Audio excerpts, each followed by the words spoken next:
Здравствуйте, самые лучшие зрители! Меня зовут Полина. Многие думают, что шить из лоскутков– это признак бедности.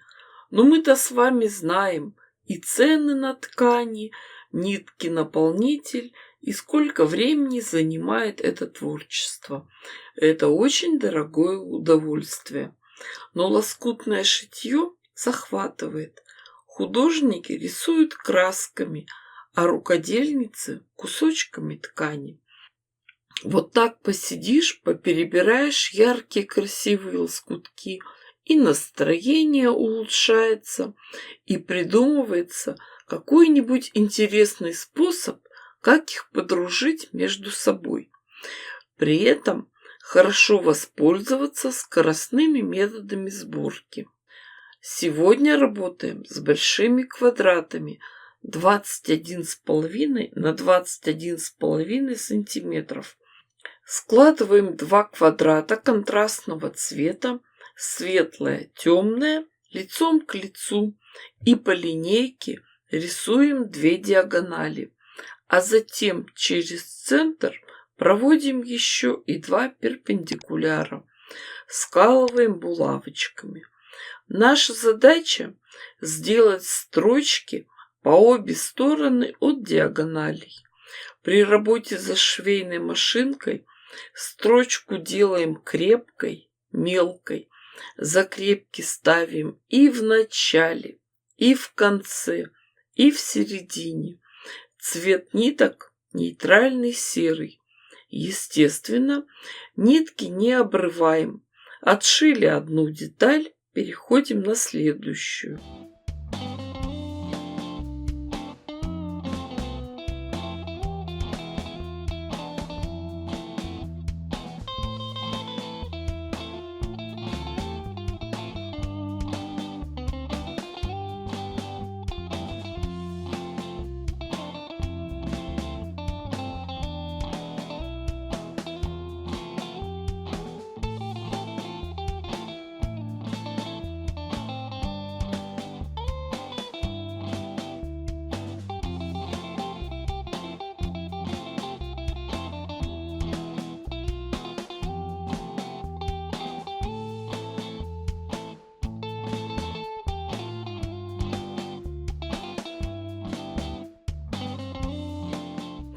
Полученные заготовки разрезаем по нарисованным линиям. Сначала по диагоналям, потом и по перпендикулярам. Из одной заготовки получаются сразу 8 деталей, квадратов, составленных из двух треугольников. Их надо развернуть и расправить сгиб, а уже потом хорошо отутюжить с паром. Обратите внимание, как надо правильно расправлять такие заготовки. Укладываем их светлой тканью вниз, а темную отгибаем наверх.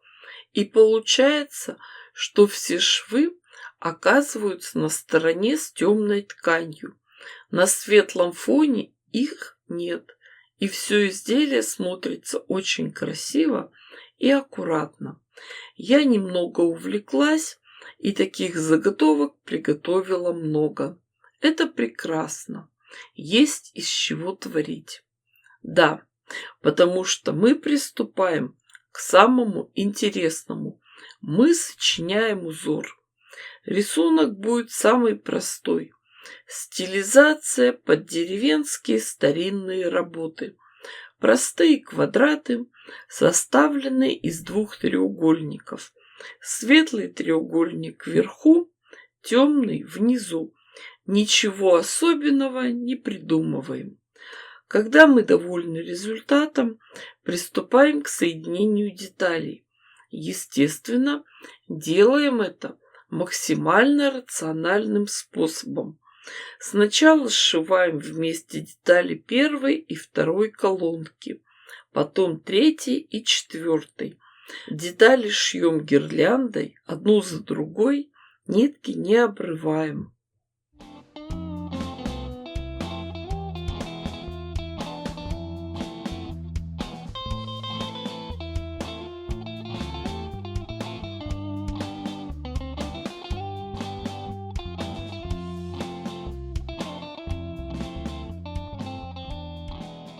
Девочки, дорогие мои, хочу сообщить вам новость.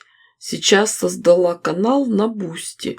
За символическую плату вам будут доступны новые видео и подборка лучших мастер-классов. Все это в хорошем качестве и без рекламы. Это дает вам возможность финансово поддержать канал в наше нестабильное время. Буду очень благодарна за поддержку. В уже отшитых гирляндах расправляем детали, сгибы проглаживаем ногтем. Это хлопок, он хорошо держит форму. А уже затем соединяем обе колонки. Смотрите, какая интересная конструкция у нас получилась. Детали держатся на нитках, на соединительных швах. Дальше мы прошиваем по горизонтали. И смотрите, какой симпатичный блок у нас получился. Его размер 34 на 34 сантиметра. Его можно добавить со всех сторон каймой и сшить красивую декоративную подушку. Или немного пофантазировать. Представьте себе большое полотно, полностью сшитое из таких треугольников. А если мы разобьем его на фрагменты, а между ними вставим темную ткань, вы видите, как сразу все изменилось и сместились акценты. Если в первом случае была мешанина цвета, то здесь уже как драгоценные камни в оправе.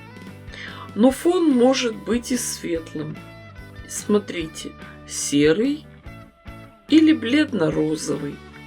Лоскутки и рисунок в блоке не изменился, но как по-разному смотрится такое лоскутное полотно. В общем, девочки, вы же понимаете, что я даю вам идею.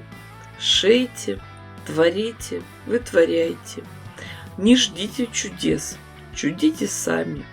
А свои результаты обязательно покажите в наших группах ВКонтакте и Одноклассниках. Жду вас на платформе Дзен. С вами была Полина. Всем пока-пока и до скорых встреч!